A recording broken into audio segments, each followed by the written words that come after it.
Eurasia, la mayor masa terrestre del planeta.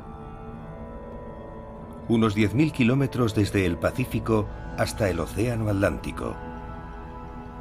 Una distancia formidable incluso en el mundo de hoy.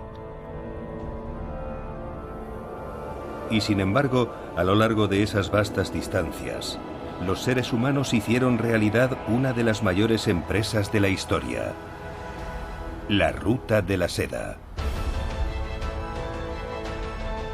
Una ruta comercial extraordinariamente rentable.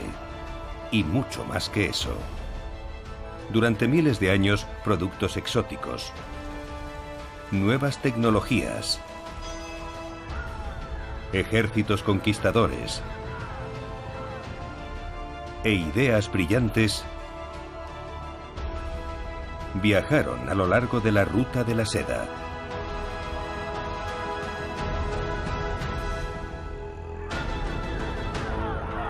El comercio de la Ruta de la Seda ayudó a construir imperios y a destruirlos. Avivó el fuego de la revolución. Impulsó grandes exploraciones y forjó poderosos vínculos entre pueblos lejanos. La Ruta de la Seda hizo que los seres humanos se dieran cuenta de que había otras personas ahí fuera, y abrió los ojos a Oriente y Occidente. Esta es la historia de cómo el comercio de la Ruta de la Seda creó mucho más que dinero. Es la historia épica de cómo la Ruta de la Seda ayudó a crear un mundo. Cómo la Ruta de la Seda hizo el mundo. Episodio 2. Luz en la oscuridad.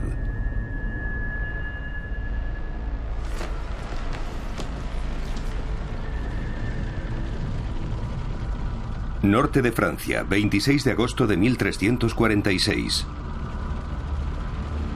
En 1346, en la batalla de Crécy, los ingleses lograron una victoria histórica sobre Francia, ayudados por una invención china que había llegado hasta Europa.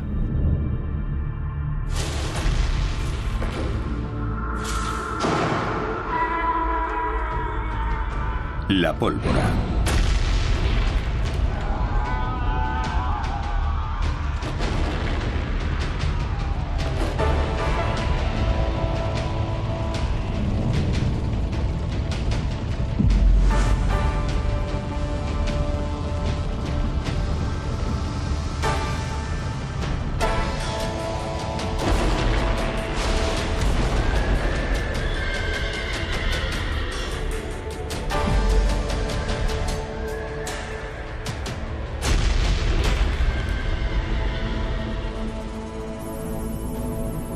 Y aquel mismo año, a unos 2.000 kilómetros al este de Crécy, se libraba otra batalla a orillas del Mar Negro.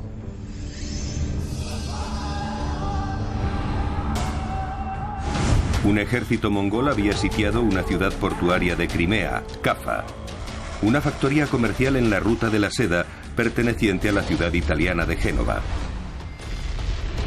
Los mongoles eran unos maestros de la guerra. Pero Caffa seguía resistiendo después de 2 años de asedio. De repente, el ejército mongol había sido diezmado, pero no por los defensores de Caffa, sino por una enfermedad desconocida. Los mongoles rápidamente pusieron fin al asedio, pero antes de abandonar Caffa, cargaron las catapultas con los cadáveres y fueron arrojados sobre los muros de la ciudad, creyendo que el hedor de la muerte mataría a los defensores.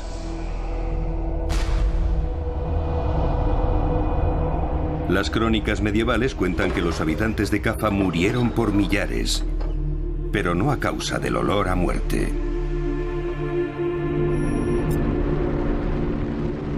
Un año después, en 1347, la misma enfermedad que dio muerte a los mongoles en Caffa llegaba a Constantinopla. Un año después se propagaba por toda Europa occidental.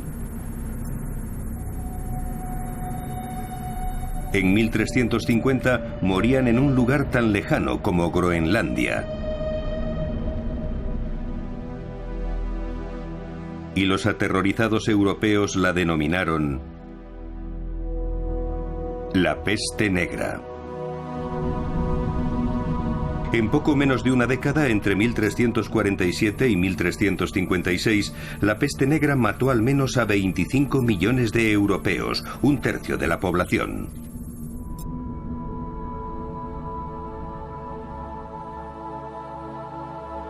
Hoy, la mayoría cree que la peste negra fue una epidemia transmitida a los humanos por las pulgas infectadas que vivían en las ratas. Se extendió por toda Eurasia viajando con los ejércitos, los barcos y las caravanas a lo largo de las rutas comerciales que ya eran tradicionales en la época de la peste negra. Microorganismos viajeros de todo tipo se habían desplazado por toda Eurasia durante miles de años. Una migración biológica que tuvo un impacto tan grande en la historia como los intercambios más conocidos de las nuevas tecnologías y los bienes suntuarios.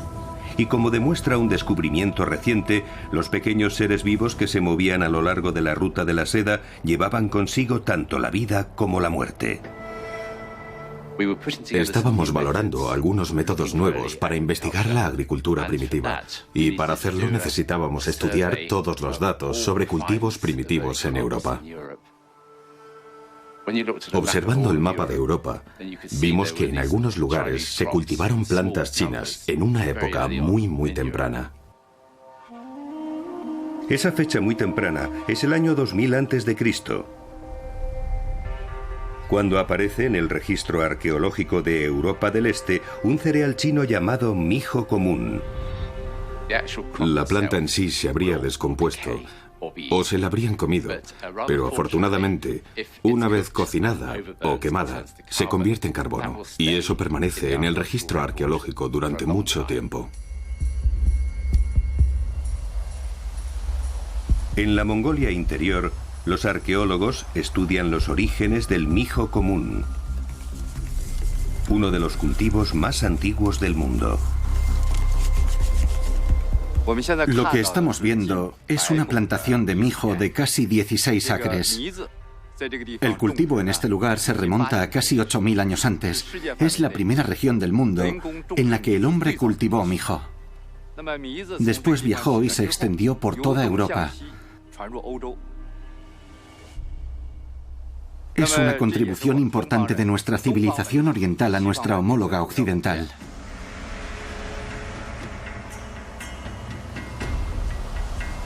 Pero no está claro ni cómo ni por qué el mijo viajó miles de kilómetros a través de Eurasia por algunos de los entornos más duros del mundo hasta llegar finalmente a Europa.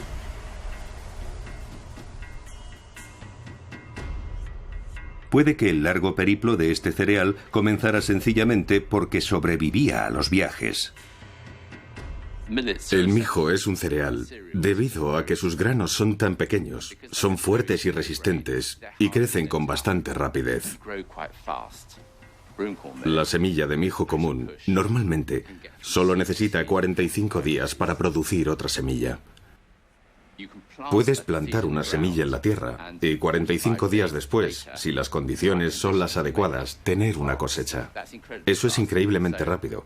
Si te desplazaras por una parte de Asia, donde además los inviernos son muy largos, la temporada de cultivo es corta y no puedes confiar demasiado en la lluvia, entonces una planta con un ciclo de crecimiento tan corto se convierte en algo muy valioso.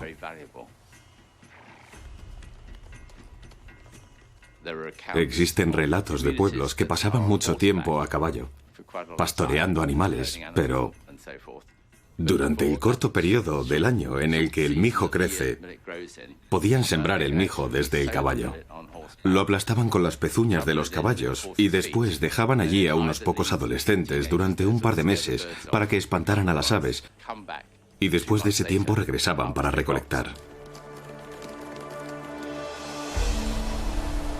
El mijo era un grano con una gran movilidad, pero no existía ninguna evidencia sobre cómo pudo viajar desde su lugar de nacimiento en el norte de China. Hasta que los arqueólogos encontraron evidencias del cultivo de este cereal alrededor del 2500 a.C. en Asia Central, en las laderas de las montañas de Tian Shan. En ese momento nos preguntamos, ¿qué tienen esas laderas? ¿Por qué ahí? La respuesta es, sin duda, agua. Cuando viajas por Asia Central, entiendes por qué la clave es el agua. Por supuesto, cualquier parte de Asia puede ser muy seca, pero cuando vas montaña arriba, por esas estribaciones, encuentras arroyos que fluyen desde las cumbres y agua. Los arqueólogos descubrieron que alrededor del año 1000 a.C., los campesinos que cultivaban mijo abandonaron las laderas y su fiable suministro de agua y comenzaron a trasladarse a entornos mucho más duros. Es una demostración de seguridad por parte de aquellos granjeros que se trasladaron desde un lugar donde el agua estaba garantizada a regiones en las que necesitaban saber más acerca del ciclo del agua, del suelo y de la geografía, tanto hacia la estepa al norte como hacia el desierto al sur. Las migraciones regionales conectaron el mijo con el mundo exterior. Quizás los cultivadores de mijo que migraron en busca de agua se establecieran cerca de las rutas comerciales y que los viajeros de larga distancia eligieran rutas cercanas a fuentes fiables de agua y de alimentos. Yo creo que, en gran medida, esos mercaderes se movían a lo largo de rutas que tenían siglos de antigüedad, al menos un milenio, antes de que apareciera algo que pudiera ser considerado como el origen de la ruta de la seda. Otro descubrimiento ha revelado que esa antigua migración de los cereales no se produjo solo desde Oriente a Occidente.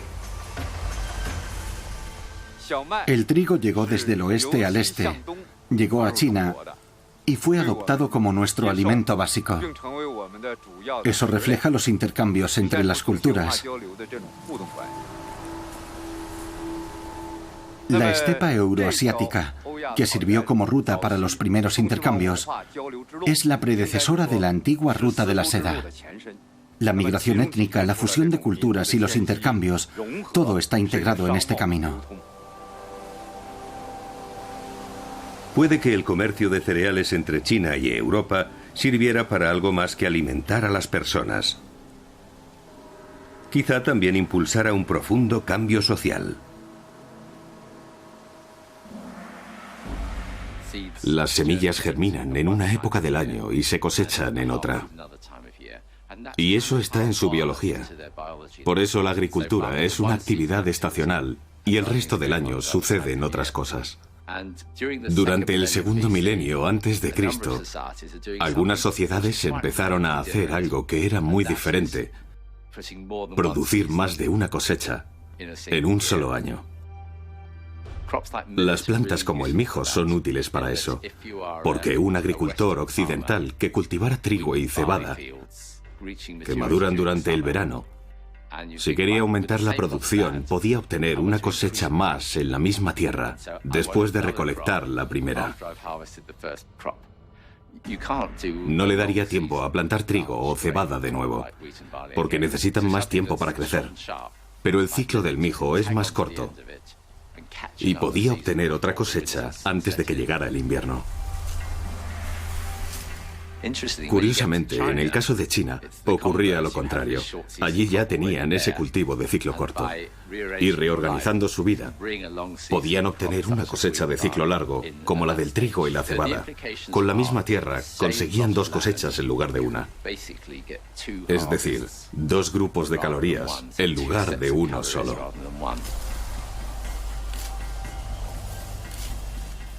Y puede que así algunos miembros de la comunidad se liberaran de los trabajos agrícolas y pudieran desempeñar otros roles, como artesanos o líderes. Si miramos el segundo milenio antes de Cristo, vemos con claridad que, además de cultivos múltiples, Una parte importante de la comunidad no se dedicaba a la agricultura. Eran herreros, reyes, sacerdotes. Eso demuestra que los policultivos permitieron la aparición de un sector no agrícola en la comunidad. El resultado es que una semilla pequeña y de aspecto anodino, debido a su forma de crecer y a su biología, tuvo un enorme impacto, cambiando la productividad de las tierras en el corazón de la agricultura occidental. Así que esas tierras de cultivo occidentales pudieron, en la misma región, producir 2 cosechas en lugar de una, y eso permitió toda una serie de cambios que nosotros asociamos a la palabra civilización.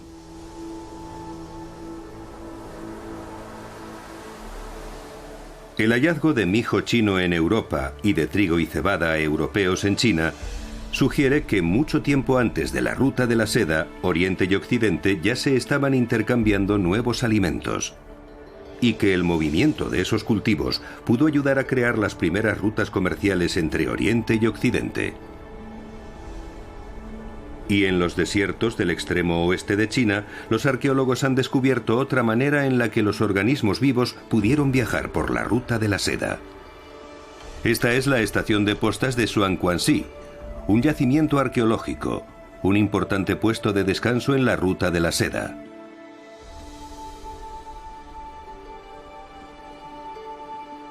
Hace 2000 años, durante la dinastía Han, Xuanquanxi era un lugar bullicioso y muy cosmopolita.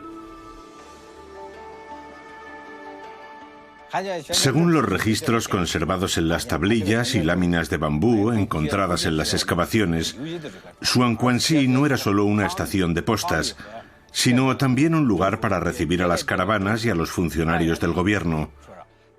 Durante la dinastía Han, entre los dignatarios más importantes estaban el rey del reino de Khotan, de las regiones occidentales, el rey de Hwasum y el rey de Kanju. En ocasiones los invitados eran más de 1000. Este lugar estaba lleno de gente llegada de todas las regiones. Se usaba para el comercio y también para asuntos de gobierno. La gente viajaba largas distancias sabiendo que había un lugar en el que descansar, refrescarse y recuperarse, cambiar de caballos y continuar.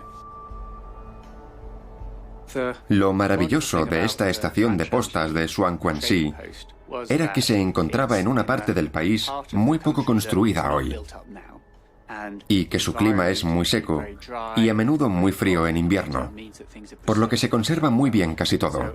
Así que en vez de descomponerse, ha sobrevivido en el interior de la posta.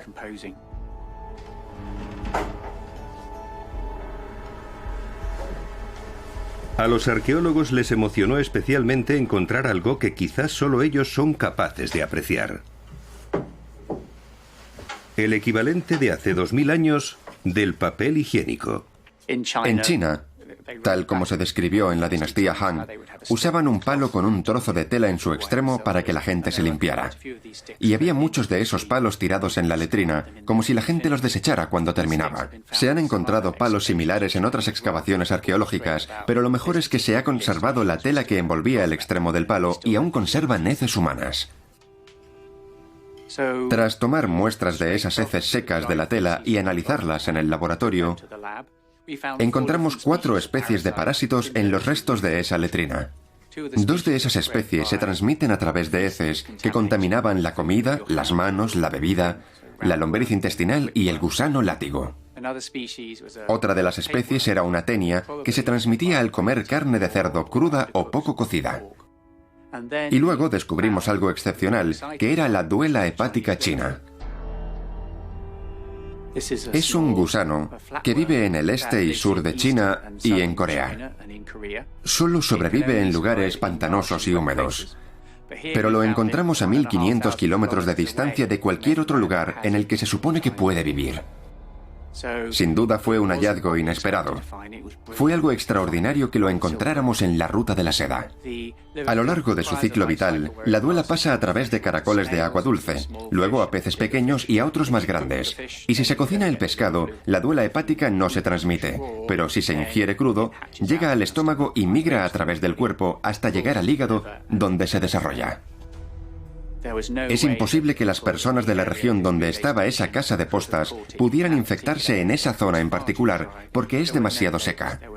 No había lagos, ni caracoles de agua dulce, ni peces a los que pudieran infectar. El descubrimiento de la duela hepática es de una gran importancia. Indica que las caravanas o que los funcionarios del gobierno trajeron sus excrementos, al igual que las enfermedades, tras miles de kilómetros de viaje, hasta este lugar, la estación de postas. Con nuestras investigaciones estamos comparando esas evidencias con otras similares originarias de Europa para determinar si la duela hepática se propagó desde la costa oriental de China hacia Europa, o al contrario, si la enfermedad se propagó desde Europa o si se extendió entre esas dos áreas. Aún lo estamos investigando. Los hallazgos de Xuanquanxi demuestran que los humanos pudieron diseminar enfermedades a través de la ruta de la seda.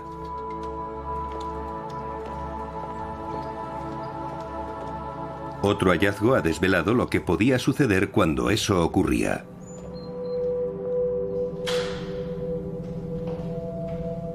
En 2009, científicos alemanes comenzaron a investigar un hallazgo desconcertante en la ciudad bávara de Asheim.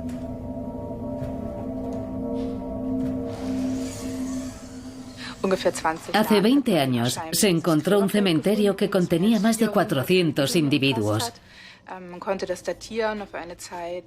Lo datamos en un periodo comprendido entre los siglos V y VII. Para nosotros fue muy emocionante descubrir que había muchas tumbas que contenían más de una persona.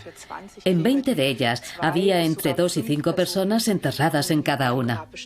El cementerio de Asheim se parecía a cualquier otro cementerio que se pueda encontrar, salvo por esos enterramientos múltiples. Esas personas habían sido enterradas juntas en una sola tumba, y eso despertó nuestra curiosidad. Y nos preguntamos, ¿por qué en una sola tumba? El enterramiento masivo de Asheim era un enigma arqueológico, pero había una pista crucial. Los cuerpos habían sido enterrados durante el siglo VI de nuestra era.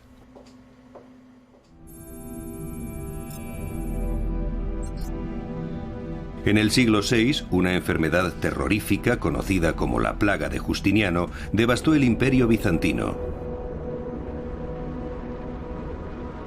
Acabó con la vida de entre 30 y 50 millones de personas en Europa, Asia y África.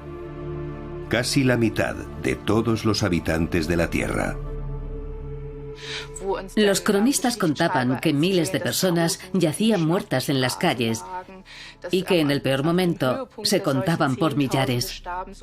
Eran tantas que no podían enterrarlas. Arrojaban los cadáveres dentro de atalayas que luego sellaban, porque no sabían qué hacer con ellos. Una epidemia comparable a la de la peste negra. Así que decidimos investigar esos enterramientos múltiples y también investigar el patógeno de la epidemia. La plaga de Justiniano llegó hasta Constantinopla en barcos egipcios. Pero qué enfermedad era y de dónde procedía es algo que aún se desconoce. El equipo de investigación del entierro masivo de Asheim esperaba que los huesos pudieran dar una respuesta. Estudiamos a más de 20 individuos, analizando el ADN, y encontramos pequeños fragmentos de ADN de la peste en 4 individuos. Solo en esta mujer había ADN suficiente para poder analizarlo a fondo. Estos son sus restos. Esta mujer tiene las suturas craneales bastante abiertas, por eso sabemos que murió muy joven. Calculamos que tenía aproximadamente 20 años. Queríamos intentar encontrar el patógeno de la plaga y para hacerlo preferimos usar dientes, como este que tenemos aquí. Un diente con raíz, porque la raíz contiene ADN y porque el diente está inserto en la mandíbula. Ahí está bien protegido y el ADN se preserva mejor. Luego llevamos el diente al laboratorio para extraer y examinar el ADN con métodos químicos. Y tras examinar el ADN, concluimos que habíamos encontrado Yersinia pestis, el patógeno de la plaga, la peste negra. Y también pudimos determinar que este patógeno no se desarrolló en Europa, sino que evolucionó en Asia. Diversos estudios han llegado a la conclusión de que 800 años antes de la peste negra, la plaga había viajado por la ruta de la seda. Y que siglos más tarde, la peste negra siguió el mismo camino. Ahora la mayoría de los estudiosos están de acuerdo. La peste negra se originó en Asia Central y llegó primero a Europa, en barcos mercantes italianos que regresaban del este.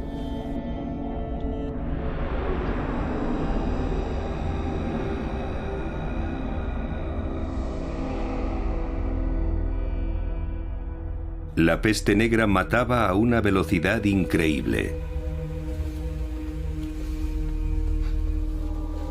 Sus víctimas solo vivían entre una semana y unas pocas horas. Ciudades enteras y monasterios fueron aniquilados y nadie sabía qué hacer. Puede que se extendiera unos 10 kilómetros por día, mucho más rápido que la mayoría de los brotes modernos de peste bubónica. Quizás, debido a la velocidad a la que la gente huía de ella, se extendió con más rapidez de lo normal y, sin duda, fue algo que tuvo unas consecuencias dramáticas sobre la población europea. Todo el mundo escribía sobre ella, todos temían a la peste negra.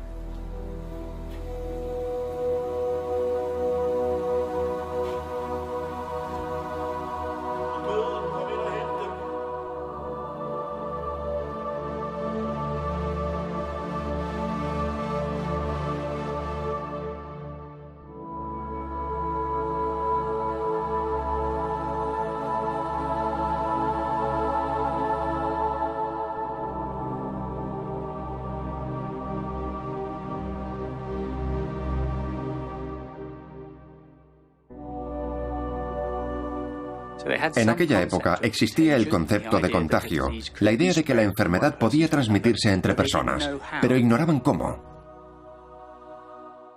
Entonces no sabían lo que eran las bacterias ni cómo se propagaban. No sabían cómo se contagiaba la enfermedad, pero sí se daban cuenta de que parecía que una persona se la podía contagiar al resto de su familia, así que eran conscientes de que algo así estaba pasando.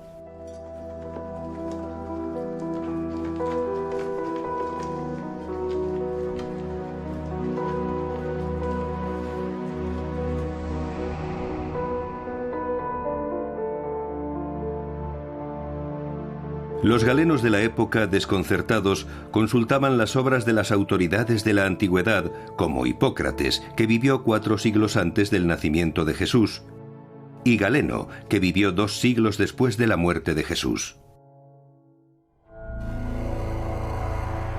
Hipócrates y Galeno creían que la enfermedad era el resultado del desequilibrio entre los así llamados 4 humores: la sangre, la flema, la bilis amarilla y la bilis negra. Según esa teoría, cuando los 4 humores estaban equilibrados, la sangre, la flema, la bilis negra y la bilis amarilla, entonces estaba sano, pero si había un desequilibrio o se corrompía uno de los humores, entonces caías enfermo. De forma que los tratamientos que usaban se basaban en gran medida en su interpretación de la teoría de los humores, por lo que al principio probaron tratamientos clásicos, como los cambios en la dieta, los baños, pero no obtenían ningún resultado. Ellos creían que los vapores dañinos que surgían de la tierra hacían enfermar a la gente, alterando sus humores. Creían que un fuerte viento del sur era algo malo, que hacía enfermar a mucha gente. y que todo eso se debía a una combinación de alineaciones planetarias, porque creían en la astrología y en sus efectos sobre el peligro de enfermar. Realmente carecían de un enfoque médico estructurado para enfrentarse a una epidemia que sorprendió a todos desprevenidos. Nadie sabía cómo enfrentarse a eso. De hecho, los galenos se encontraron impotentes.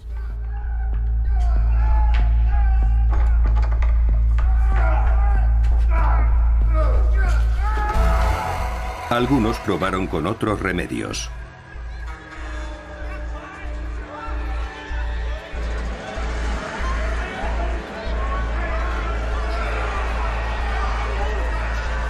En Europa, la peste causaba menos muertes entre los judíos. Puede que eso se debiera a que vivían aislados socialmente y también practicaban una mayor higiene que la del resto de la población. Pero sobrevivir a la peste negra costó la vida de miles de judíos europeos. En Europa, azotada por la peste, los antiguos prejuicios cristianos contra los judíos estallaron en un odio asesino. Creían que los leprosos y los judíos habían empeorado la peste, envenenando a la gente.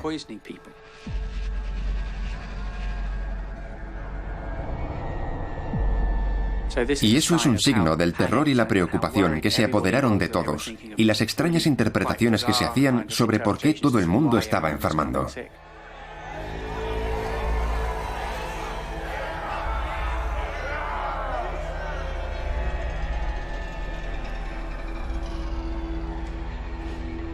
Mientras asesinaban a los judíos, los médicos intentaban parar la peste negra. Una vez fracasadas las teorías tradicionales, se volcaron en el estudio de la enfermedad.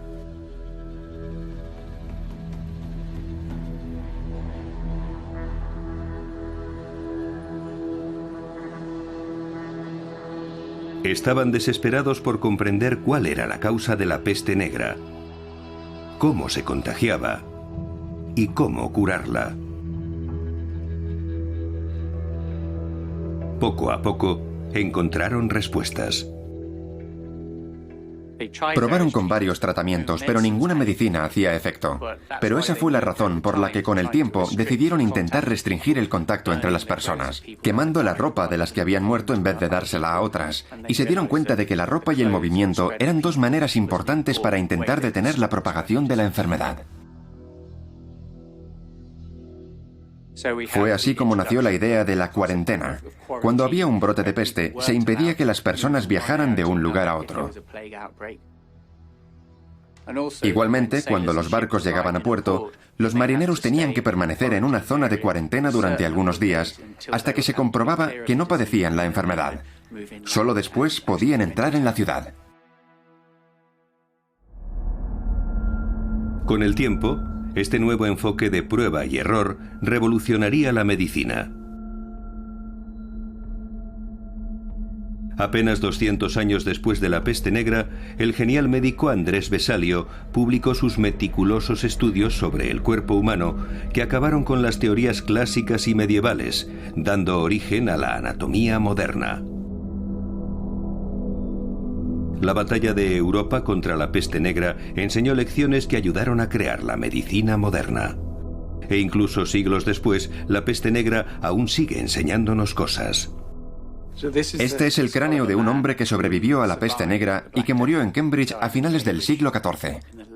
Sabemos que sobrevivió a la peste negra porque la datación por radiocarbono nos dice cuándo murió, y sabemos que era una persona anciana. Una de las cosas que estamos haciendo aquí es un proyecto que analiza el efecto de la peste bubónica sobre la población británica, concretamente en Cambridge. Y lo que intentamos descubrir es qué diferenciaba a las personas que sobrevivieron a la peste de aquellas que fallecieron. De esa forma, sabremos cómo la peste negra cambió realmente la población de Gran Bretaña y cómo podría haber sido nuestra población si la mitad de los habitantes no hubieran muerto a mediados del siglo XIV. Y para conseguirlo, estudiamos la genética, la altura, la salud y muchos otros rasgos de los esqueletos que hemos encontrado de fallecidos antes de la peste negra y de los que murieron después. De esta forma podemos conocer el efecto de la epidemia sobre la población de Gran Bretaña, y lo que esperamos averiguar es qué diferencia a los genes de las personas que sobrevivieron. ¿Eran más resistentes a la peste bubónica que otras personas? ¿O simplemente era una cuestión de suerte quién sobrevivía y quién moría?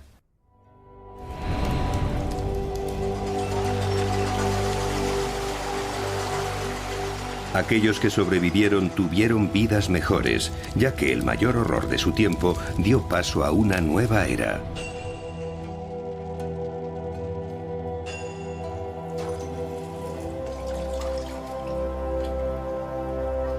La peste negra había diezmado la fuerza laboral de Europa. La nobleza, desesperada por encontrar mano de obra, tuvo que competir por los trabajadores supervivientes ofreciéndoles salarios más altos.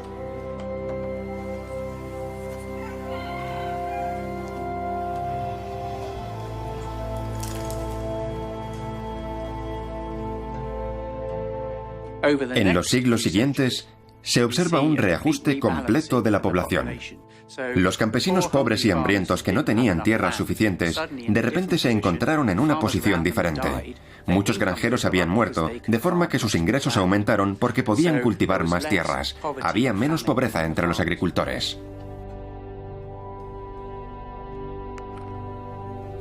Las oportunidades se multiplicaron debido a la escasez de trabajadores. Ahora las mujeres podían ser copistas y desempeñar trabajos que antes estaban reservados a los hombres. Había nacido la clase media europea. Al haber menos personas capaces de hacer trabajos manuales, no solo aumentó el precio de su trabajo, sino que también tuvieron mejores ingresos. Y también significó la aparición de una serie de inventos específicos, de artilugios fabricados específicamente para ahorrar mano de obra. Entre otros se cuentan la rueca, el telar horizontal, el batán, el alto horno, las herramientas mecanizadas y los barcos de 3 mástiles, que podían transportar mucha más carga con una tripulación de marineros mucho más pequeña, de forma que el comercio era más productivo. Los siguientes 2 siglos fueron testigos de grandes avances en la mecanización. Y el hecho de que la población fuera menor hizo que se inventaran cosas debido a la escasez de población después de la peste negra.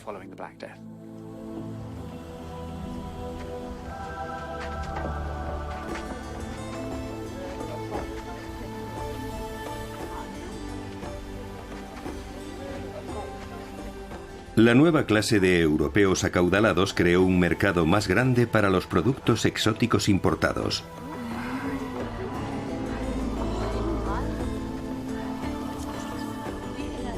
Especialmente para uno con el que se comerciaba desde la antigüedad a lo largo de la ruta de la seda. Las especias.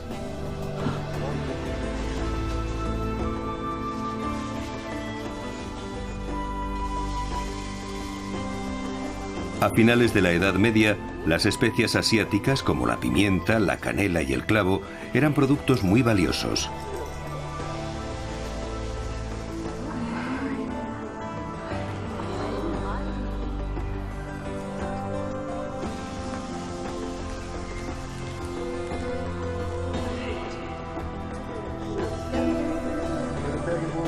En Londres, los trabajadores portuarios recibían parte de su salario en clavos de Indonesia.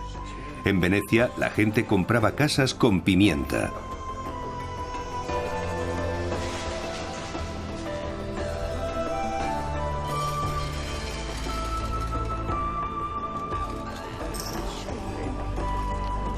Cualquiera lo suficientemente valiente como para ir a la búsqueda de las especias podía hacerse muy rico. Y el comercio con especias conllevaba recorrer las rutas comerciales entre Oriente y Occidente.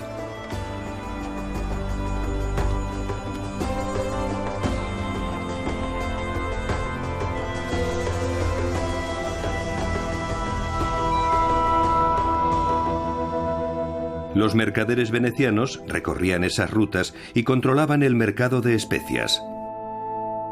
Europa tenía que pagar lo que Venecia quisiera pedir.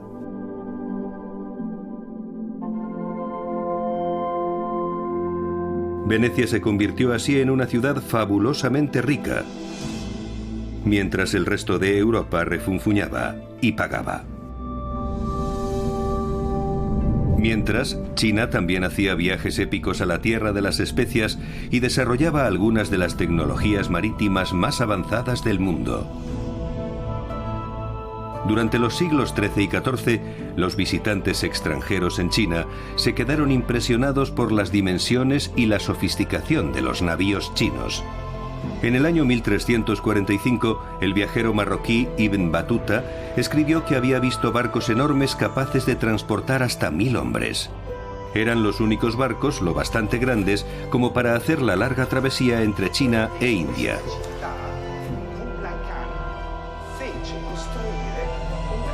Y Marco Polo contaba que había navegado en un barco especiero chino en el año 1292.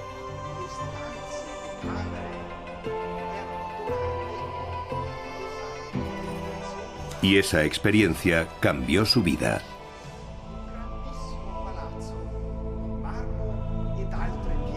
Marco Polo afirmaba que el barco chino en el que navegó podía transportar entre 5.000 y 6.000 cestas de pimienta, una carga mucho mayor de la que podían llevar los barcos de especias de su Venecia natal. Y que su barco fue escoltado por barcos más pequeños capaces de transportar 1000 cestas de pimienta.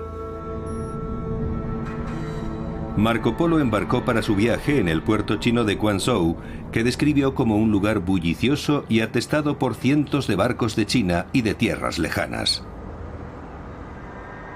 Pero Marco Polo no detalló las dimensiones exactas de su barco, por lo que los historiadores se preguntan si exageró el tamaño del barco o incluso si realmente llegó a navegar en él. Hasta que en 1973, los arqueólogos chinos encontraron los restos de un barco en el puerto de Quanzhou. El barco tenía capacidad para 200 toneladas y desplazaba más de 400 toneladas. Los restos descubiertos revelaron que el barco hundido llevaba a bordo muchas especias, más de 2.000 kilos de especias, junto con otras cosas como un ajedrez chino y otros productos exóticos. Los arqueólogos, basándose en esos hallazgos, llegaron a la conclusión de que el barco regresaba del sudeste asiático. El barco transportaba maderas exóticas de Java y de Camboya, incienso de Arabia e incluso ámbar gris de Somalia.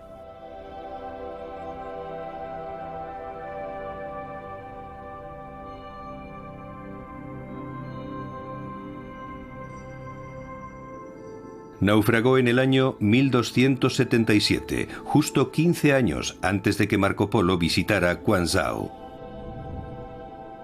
Su diseño y construcción eran muy avanzados para su época, con compartimentos estancos y otras innovaciones muchos siglos antes de que los barcos occidentales dispusieran de ellas.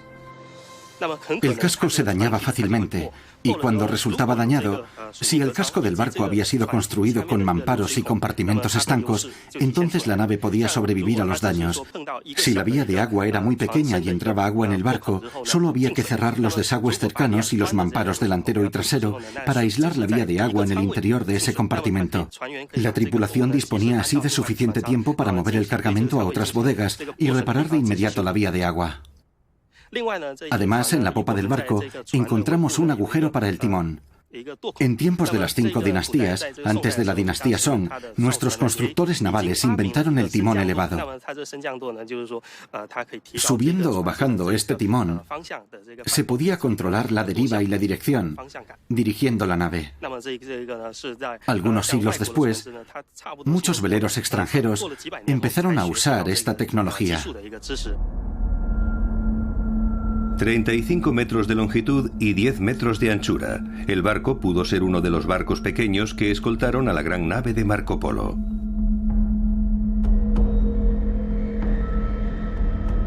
Y también hay otras evidencias de que hubo buques mercantes chinos muy grandes.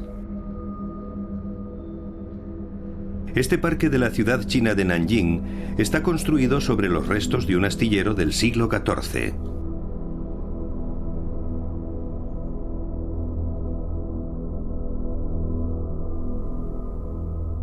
Cuando excavaban, los arqueólogos encontraron 2 codastes de más de 10 metros de longitud.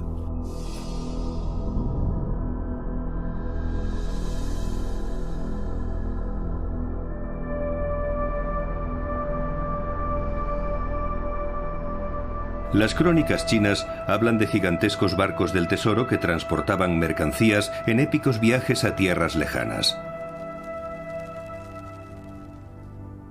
Una armada china dirigida por el célebre almirante Zheng He, llamada la Gran Flota, hizo 7 viajes entre los años 1405 y 1433. Desde Liuyagang, en la provincia china de Jiangsu, la flota zarpó en misiones diplomáticas al sudeste asiático, el gran puerto indio de Calicut, Arabia y a lo largo de la costa este de África, forjando relaciones que unían el comercio marítimo y terrestre. La primera de esas expediciones estaba formada por más de 300 barcos y 30.000 hombres. Las crónicas de esos viajes cuentan que la nave más grande de Zheng He medía más de 130 metros de longitud y más de 50 metros de anchura. Pero los ingenieros navales ponen en duda si esos barcos tan grandes pudieron ser navegables. El clipper estadounidense Great Republic, botado en 1853, tenía 102 metros de largo y 16 metros de ancho. En 1872 se hundió durante un huracán debido a una vía de agua en el casco. El Wyoming, construido en 1909, tenía 110 metros de longitud. Su enorme longitud lo hacía estructuralmente inestable con mar gruesa. El Wyoming se hundió en 1924 durante una tormenta. Si los barcos del tesoro de Zheng fueron tan grandes como afirman las crónicas chinas, habrían sido tan largos y anchos como el Wyoming y más largos que el Great Republic. Cuando consultamos a ingenieros navales, ellos opinaban que el tamaño del barco del tesoro excedía con mucho la capacidad que podemos tener incluso hoy. Por lo tanto, se necesitan más descubrimientos y evidencias sólidas para comprobar la veracidad del barco del tesoro de Zheng He y comprobar lo que escribieron los antiguos cronistas.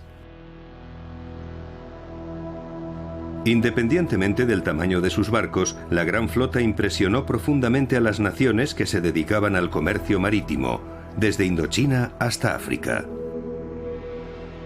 China parecía destinada a dominar el codiciado comercio de especias. Pero en 1433, el almirante Zheng He murió. Poco después, la corte real china comenzó a perder todo interés por los viajes de larga distancia y la navegación marítima en China entró en un largo declive. Apenas un siglo después del último viaje de la Gran Flota, el emperador prohibió los viajes a ultramar. Y no pasó mucho tiempo antes de que el comercio entre Oriente y Occidente sufriera otro golpe. A mediados del siglo XV, el antaño poderoso imperio bizantino entró en un profundo declive. Los turcos otomanos, descendientes de los nómadas de Asia Central, habían conquistado gran parte de su territorio. El emperador bizantino solo gobernaba sobre la capital, Constantinopla.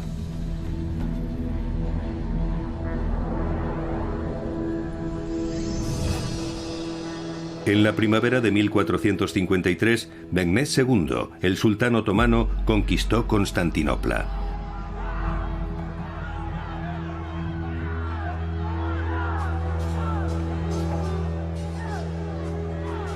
La ciudad estaba defendida por apenas 7.000 soldados. Mehmed contaba con un ejército de 80.000 hombres. pero no estaba seguro de su victoria. Los enormes muros de la ciudad habían resistido asaltos durante 1000 años. Protegidos por esos muros, los defensores de Constantinopla resistieron durante semanas. Pero Mehmed no solo tenía al ejército, también disponía de un arma imparable. Un cañón de bronce de casi 10 metros de longitud, 1 metro de diámetro y 20 centímetros de grosor. Se decía que podía lanzar una bala de cañón de piedra de 450 kilogramos a más de 1,5 kilómetros. Este gigante y 70 cañones más pequeños bombardearon día y noche los muros de Constantinopla, causando tanto daño que los turcos consiguieron tomar la ciudad.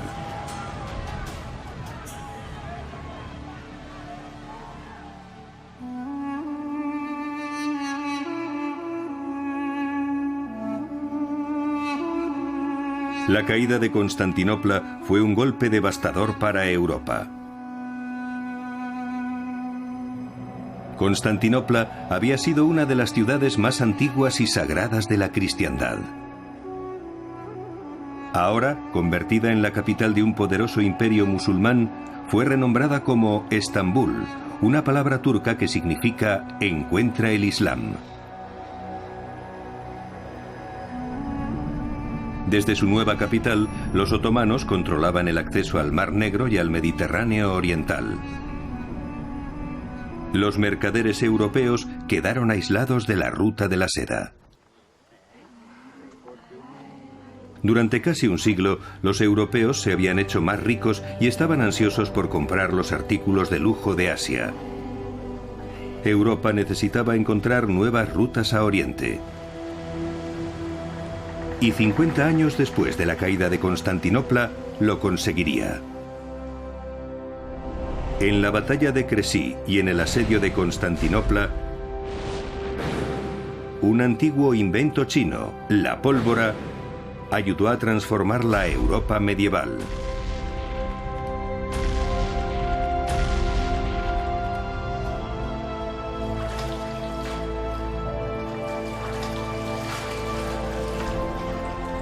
Ahora, otra invención china y la innovación europea ayudarían a cambiar el futuro.